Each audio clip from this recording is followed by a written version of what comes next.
So আগের রাতে টেকের ঘাটে রাত কাটানোর পরে নৌকা সকালবেলা ভিড়ল শিমুল বাগানের সামনে। সো আমি জানালাটা খুলেই দেখি একটা ঘোড়া গোসল হচ্ছে। সো আমার কাছে মনেই হলো যে I am going to get to see so many ঘোড়া মেবি। সো যাই হোক, তো এই জায়গাটায় হচ্ছে গিয়ে নৌকা ভিড়ে, আপনারা দেখতে পাচ্ছেন যে এখানে নৌকা ভিড়ে, এবং এখান থেকে উঠে সামনে গেলে এই যে বর্ডার করা জায়গাটা, এটা হচ্ছে শিমুল বাগান। শিমুল বাগান সুনামগঞ্জ জেলার তাহিরপুর উপজেলার জাদুকাটা নদীর নিকটবর্তী মানিগাঁও গ্রামে অবস্থিত। প্রায় 100 বিঘা জায়গা জুড়ে গড়ে তোলা এই শিমুল বাগানে আছে প্রায় 3000 শিমুল গাছ। 2003 সালের দিকে স্থানীয় ব্যবসায়ী জয়নাল আবেদিন এই বাগান শুরু করেন। তার নাম অনুসারেই এই জায়গার নাম জয়নাল আবেদিন শিমুল বাগান। বসন্তকালে শিমুল বাগানের দিকে তাকালে গাছের ডালে ডালে লেগে থাকা লাল আগুনের ঝলকানি চোখে এসে লাগে, কিন্তু এই সময় আসলেও অত একটা খারাপ লাগে না, কারণ চারিদিকে সবুজ আর সবুজ। আর আরেকটা সুন্দর ব্যাপার হচ্ছে যে মানে এই বাগান থেকে আপনি জাদুকাটা নদীর একটা ভিউ পাবেন। তার নীলচে পানি, দূরে মেঘালয় পাহাড়, সব মিলিয়ে একটা খুব সুন্দর সিন হয়। তো আমরা এখানে অনেকক্ষণ টাইমটা কাটাই, সকালবেলা সুন্দর করে বসে থাকি, এক একজন এক এক রকম করে মানে প্রকৃতির সৌন্দর্যটাকে উপভোগ করি।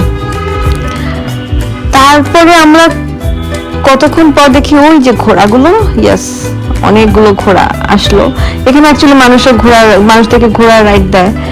তো আমাদের কাছে যখন আসলাম, আমরা ঘোড়াগুলোকে অনেক আদর করলাম, বাট আমি ওদেরকে জিজ্ঞেস করলাম, বিকজ ওদের হেয়ার অ্যান্ড লেজের রংটা আমার কাছে খুব অ্যাবনর্মাল লাগছিল। তো আমি ওদেরকে জিজ্ঞেস করলাম যে এটা কি ন্যাচারাল রং নাকি আপনারা মেহেদি লাগিয়েছেন।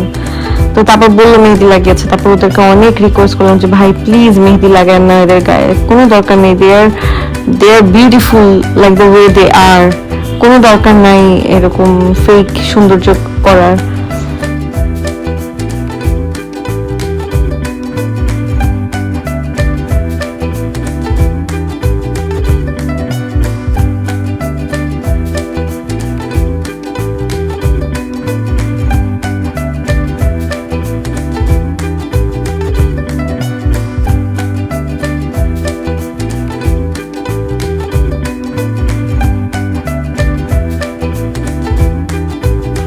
আমার কাছে মনে হয় হ্যাঁ, রক্ষণাবেক্ষণ করে, মানে যেহেতু এটা মালিক আছে, এটা মালিক পক্ষ আছে, প্রাইভেট প্রপার্টি, সো হ্যাঁ রক্ষণাবেক্ষণ হয়, বাট আরেকটু দরকার ছিল। কারণ আর আমি মানুষদেরও বলবো যে আমাদেরও একটু সচেতন হওয়া উচিত, যেখানে সেখানে ময়লা ফেলা উচিত না। এত সুন্দর সুন্দর জায়গাগুলো নষ্ট করার কোনো মানেই হয় না।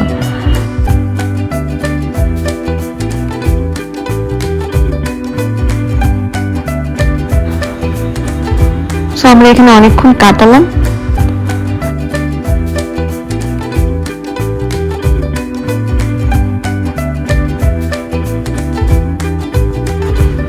শিমুল বাগানে অনেকক্ষণ কাটানোর পরে তারপর আবার গেট ব্যাক করলাম নৌকার দিকে, কারণ আমাদের এরপরে আরো অনেকগুলো জায়গা আছে এবং ইন দি এন্ড জাদুকাটা নদী। সো আমাদের যাত্রা আবার শুরু হলো। তারপরে আমরা আমাদের নৌকা ভিড়লো হচ্ছে বারিকাটিলার কাছে। তো এখানে আসলে অনেকগুলো জায়গায় দেখার মতো আছে। আমরা এখান থেকে একটা বাইক নিলাম। বাইকের ভাড়া নিয়েছে সব পুরো ট্রিপ মিলে হচ্ছে 400 টাকা পার বাইক। সো আমরা 2টা বাইক নিয়েছিলাম, আমাদের 800 টাকা পড়েছে। সো আমরা ফার্স্টে গিয়েছি সাদা পাথরের এখানে। তো এখানে একটা জায়গা আছে সাদা পাথর, যেখানে গেলে আপনি দেখতে পাবেন যে সবগুলো পাথরই সাদা, এবং এই পাথরগুলো নাকি পানির সাথে বেয়ে বেয়ে এখানে চলে আসছে, নদীর পানির সাথে বেয়ে বেয়ে চলে আসছে। এবং সিরিয়াসলি পাথরগুলো বেশিরভাগ পাথরই এখানে সাদা, দ্যাটস ওয়াই আর কি সবাই সাদা পাথর বলেই এই জায়গাটাকে চেনে।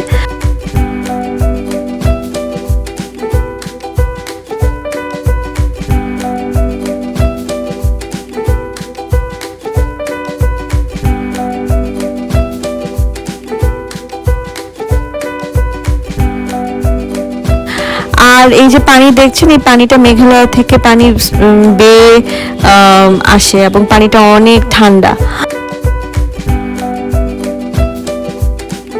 আর ওই যে পাহাড়গুলো দেখছেন দূরে, এই পাহাড়গুলো হচ্ছে ইন্ডিয়ার পাহাড়। তো এখানে আমরা কিছুক্ষণ থাকলাম, কাটালাম, টাইম স্পেন্ড করলাম, পানিতে একটু হাঁটলাম, পা ভিজালাম, তারপরে আস্তে আস্তে কিছুক্ষণ টাইম কাটিয়ে তারপর আমরা আবার ব্যাক করলাম।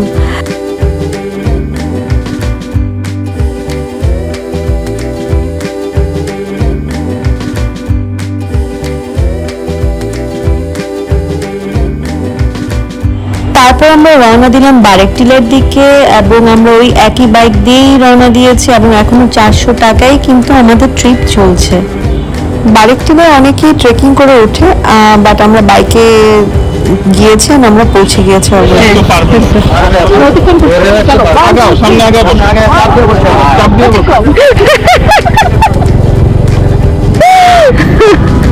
বারিকটিলা অনেকে আবার বারেকটিলা নামেও পরিচিত। বারেকটিলা সুনামগঞ্জ জেলার তাহিরপুর উপজেলায় বাংলাদেশ ভারত সীমান্তে অবস্থিত। এই টিলার উপর থেকে মেঘালয়ের খাসিয়া পাহাড় দেখা যায়। বারিকটিলায় প্রায় 40টি আদিবাসী পরিবার বসবাস করে।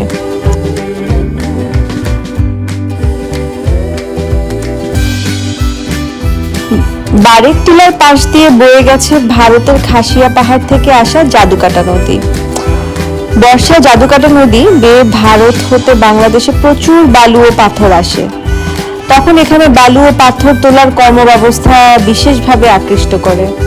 মানে তখন যদি দেখা যায় তখন দেখতে পারবেন যে অনেক নৌকা অনেক নৌকা চলে আসে জাস্ট পাথর আর বালু উঠানোর জন্য।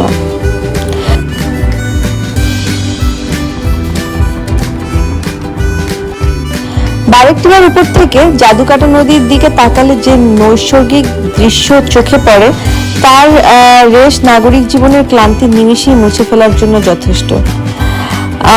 আমরা এখানে কিছুক্ষণ বারেকটিলার উপর থেকে পুরো ভিউটা দেখছিলাম। একদিকে পাহাড়, অন্যদিকে হচ্ছে জাদুকাটা নদী এবং the view was so beautiful.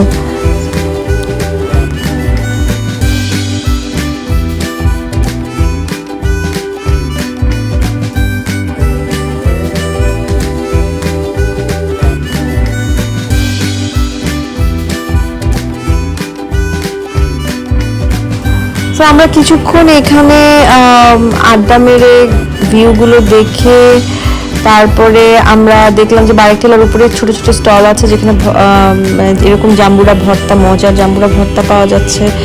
So আমরা একটু জাম্বুরা ভর্তা খেলাম, তারপর শরবত পাওয়া যাচ্ছে। আমরা কিছুক্ষণ জাম্বুরা ভর্তা শরবত খেলাম। এবং এই যে বারেকটিলা ঘোরা, সাদা পাথর ঘোরা, এটা কিন্তু আমরা ওই যে 400 টাকার বাইক যে ভাড়া নিয়েছিলাম অতটুকুতেই কিন্তু কভার করেছি ওই টাকা দিয়েই।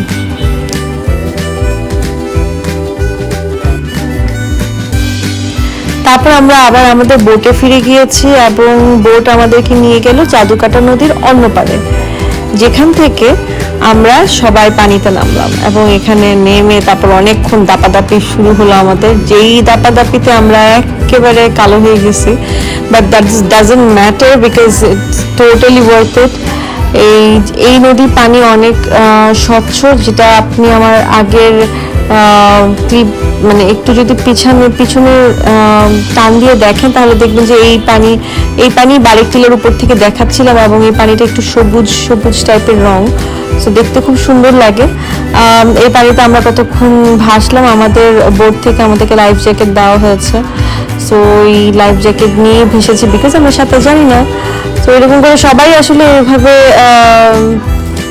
এই জায়গাটা ভেজে এবং দাপাদাপি করে। তারপর যখন আমাদের গোসল টোসল শেষ হয়ে গেল তারপর আমরা সবাই ছাদে উঠে গেলাম। এই জিনিসটা যেটা আমি সবসময় আমার প্রত্যেকটা ভিডিওতে বলি টাঙ্গুয়ারের, যে আমি টাঙ্গুয়ারের পানিতে ভিজে যেটা করি যে ওই ভেজা শরীর নিয়ে বোটের ভিতর ঢুকি না। কারণ হচ্ছে তাতে দুইটা জিনিস, এক হচ্ছে ভেজা শরীরে ড্রেস চেঞ্জ করা একটা ডিফিকাল্ট ব্যাপার, আর আরেকটা হচ্ছে বোটের ভিতরে ময়লা হয়ে যায়। রাতে আমরা যেটা করি সেটা হচ্ছে যে উপরে ছাদের উপরে উঠে বসে থাকি, সেটাতে একটা মিষ্টি রোদ এবং বোট যেহেতু চলতে থাকে সেটা একটা মিষ্টি বাতাস এসে শরীরটা অলরেডি কি বলবো শুকিয়ে দিয়ে দেয়, এবং এই সময়টা খুব ভালোও লাগে, মানে ক্লান্তিটাও দূর হয়ে যায়। আর এভাবেই আমরা অনেকক্ষণ বসেছিলাম, আর যেহেতু দাপাদাপি করেছে অনেক ক্ষুধার্ত ছিলাম। তারপর ক্ষুধার্ত অবস্থায় আমাদেরকে মজার খাবার সার্ভ করা হলো, যেই খাবার আমরা পাগলের মতো খেয়েছি, এবং রান্না বোটে মাঝির রান্না অনেক মজা ছিল। সো তারপর খেয়ে দিয়ে আমরা আমাদের ফেরার যাত্রা শুরু হয়ে গেল। যাওয়ার সময় একটা বিয়ে বাড়ি দেখেছে, আমাদেরকে দাওয়াত দেয় নাই, বাট নেভার মাইন্ড। তো যাওয়ার সময়ই দেখছিলাম যে আসার সময় যেরকম পানি দেখেছিলাম, যাওয়ার সময় আবার পানিটা আমার একটু কম কম লাগছিল। সো ইয়াস, এই বছরের শেষ টাঙ্গুয়ার হাওর ট্রিপ আমার এভাবেই শেষ হচ্ছে। আর হ্যাঁ, আমি সব কস্ট আমার 3টা এপিসোডে বলে দিয়েছি, কিন্তু আমি নৌকার কস্টটা বলিনি। সো আমাদের পার পার্সন এই নৌকায় গিয়েছে হচ্ছে 7,000 টাকা করে। তো যেহেতু আমাদের 6 বেলার খাবার ছিল, প্লাস 2 দিন আর 1 রাত ছিল, তো সব মিলিয়ে আমার কাছে ট্রিপটা ভালোই লেগেছে। সব মিলিয়ে খুবই মজার একটা সময় গিয়েছে। আর আপনারাও বলবেন যে আপনাদের কেমন লাগলো, এবং আপনাদের এক্সপিরিয়েন্স আমার সাথে শেয়ার করবেন।